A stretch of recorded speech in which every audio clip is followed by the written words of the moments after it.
नमस्ते प्यारे बच्चों, आज हम हिंदी की पुनरावृत्ति करेंगे, मतलब रिवीजन करेंगे। हमारे एग्जाम आ गए हैं ना, इसलिए चलो हम पहला प्रश्न पढ़ते हैं। क्या है बच्चों? पहला प्रश्न है, पंचतंत्र पुस्तक के लेखक कौन हैं? हमने जो पाठ पढ़ा था कहानी की कहानी, उसमें एक पुस्तक का नाम आया था पंचतंत्र। तो ये बताइए उस पुस्तक के लेखक कौन हैं? उस पुस्तक के लेखक हैं पंडित विष्णु शर्मा। ठीक है, पंडित विष्णु शर्मा। चलिए अगला प्रश्न देखते हैं। अगला प्रश्न है, काबुली वाले ने सब्जी वाली से क्या खरीदा? काबुली वाले ने सब्जी वाली से क्या खरीदा? काबुली वाले ने सब्जी वाली से लाल मिर्च खरीदी। ठीक है, चलिए हम लिखते हैं इसको, लाल मिर्च। अब देखते हैं कि अगला प्रश्न क्या है। अगला प्रश्न है, झाड़ फूंक करने वाले व्यक्ति को क्या कहते हैं? जो व्यक्ति झाड़ फूंक करता है उसको क्या बोलते हैं? उस व्यक्ति को ओझा बोलते हैं। क्या बोलते हैं उस व्यक्ति को? ओझा। ओझा, ओझा। अगला प्रश्न है, पिंजड़े में किसको बांधा गया था? मीरा बहन और बाघ पाठ में जब गांव में बाघ आ गया था, उसको पकड़ने के लिए लोगों ने बनाई थी योजना। तो उन्होंने क्या कहा था कि हम एक पिंजड़ा बनाते हैं और पिंजड़े में किसको बांध देते हैं? एक बकरी को बांध देते हैं, ताकि जब शेर बकरी खाने आएगा तो उसको हम पिंजड़े में फंसा लेंगे। ठीक है, तो पिंजड़े में किसको बांधा गया था? पिंजड़े में बकरी को बांधा गया था। बकरी को। अब देखते हैं अगला प्रश्न क्या है। अगला प्रश्न है, गंदा का विलोम शब्द क्या है?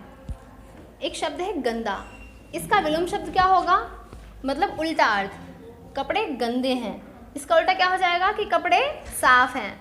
तो गंदा का उल्टा, गंदा का विलोम शब्द क्या हो जाएगा? साफ।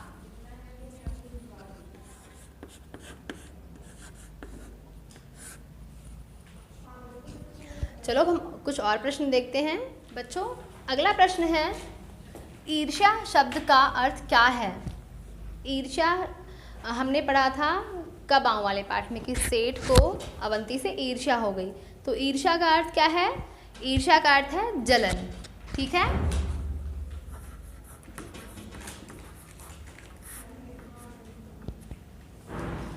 अगला प्रश्न देखते हैं। एक संज्ञा शब्द लिखो। संज्ञा हमने क्या पढ़ा था? किसी व्यक्ति, वस्तु, स्थान या भाव के नाम को संज्ञा कहते हैं। तो कोई भी नाम क्या है? संज्ञा है। हम यहाँ पे कोई भी नाम लिख सकते हैं, जैसे हम यहाँ पे लिख देते हैं रमेश या किताब। ये दोनों ही शब्द कैसे हैं? संज्ञा शब्द हैं। ठीक है,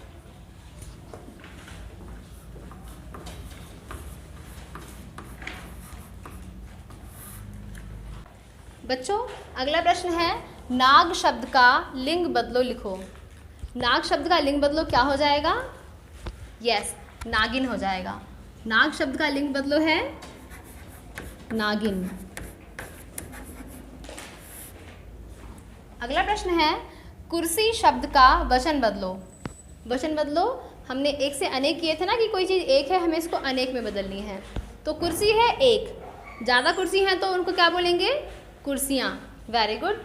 लेकिन ध्यान रखना है, कुर्सियाँ लिखते हुए सब पे बड़ी की मात्रा है, लेकिन जब इसका वचन बदलेंगे तो हम यहाँ पे छोटी की मात्रा लगाएंगे। कुर्सियाँ।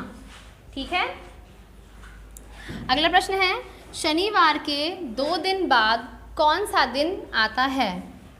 शनिवार के 2 दिन बाद, मतलब आज है शनिवार, शनिवार के 2 दिन छोड़ो, शनिवार के बाद रविवार, सोमवार, 2 दिन के बाद। अब बताओ कौन सा दिन आया?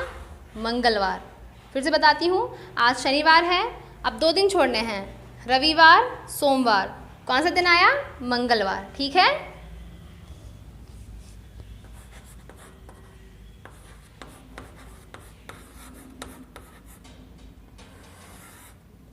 तो बच्चों ये कुछ प्रश्न हैं जो आपकी परीक्षा में आपकी मदद कर सकते हैं। ठीक है, धन्यवाद।